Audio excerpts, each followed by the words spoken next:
Hello friends, welcome to రుచి వంటిల్లు.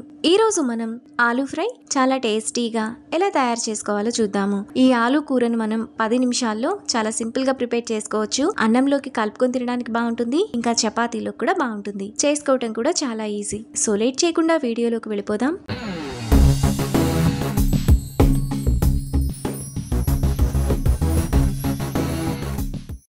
ముందుగా ఆలూ ఫ్రై చేసుకోవడానికి స్టవ్ మీద పాన్ పెట్టుకొని అందులో 1 టేబుల్ స్పూన్ ఆయిల్ వేసుకోవాలి.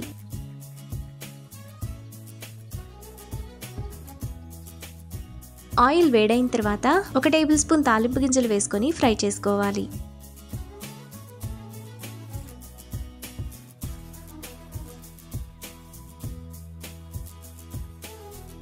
ఆవాలు చిటపట్లాడిన తర్వాత అందులో 1 ఎండుమిరపకాయ, కచ్చాపచ్చాగా దంచిన 5 వెల్లుల్లి రెప్పలు, 1 రెమ్మ కరివేపాకు వేసుకొని ఫ్రై చేసుకోవాలి.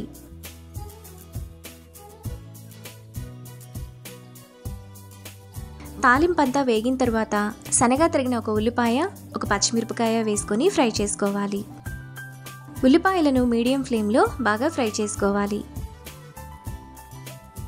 ఉల్లిపాయలు ఇలా వేగిన తర్వాత అందులో 1/2 టీ స్పూన్ పసుపు, 2 టీ స్పూన్ల కూరల్లో వేసుకునే కారం వేసుకొని ఒకసారి కలుపుకోవాలి.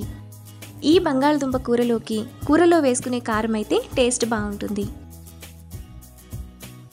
ఇలా కలుపుకున్న తర్వాత అందులో 1/2 కిలో బంగాళదుంపలను ఉడికించి పైన పొట్టు తీసుకొని ఇలా చిన్న చిన్న ముక్కలుగా కట్ చేసుకొని వేసుకోవాలి.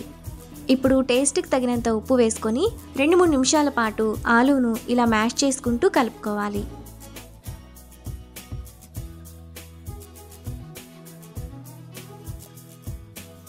2-3 నిమిషాల తర్వాత ఆలూ అంతా తాలింపులో బాగా కలిసిపోయి ఈ విధంగా రెడీ అయిపోతుంది. ఇప్పుడు లాస్ట్లో 1 టీ స్పూన్ ధనియాల పొడి వేసుకొని ఒకసారి కలుపుకోవాలి.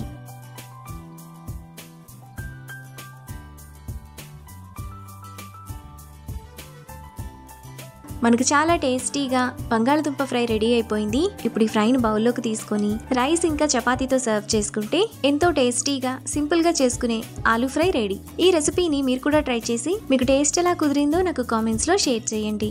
ఈ వీడియో కనుక మీకు నచ్చినట్లయితే లైక్ చేసి, షేర్ చేసి, సబ్స్క్రైబ్ చేయండి.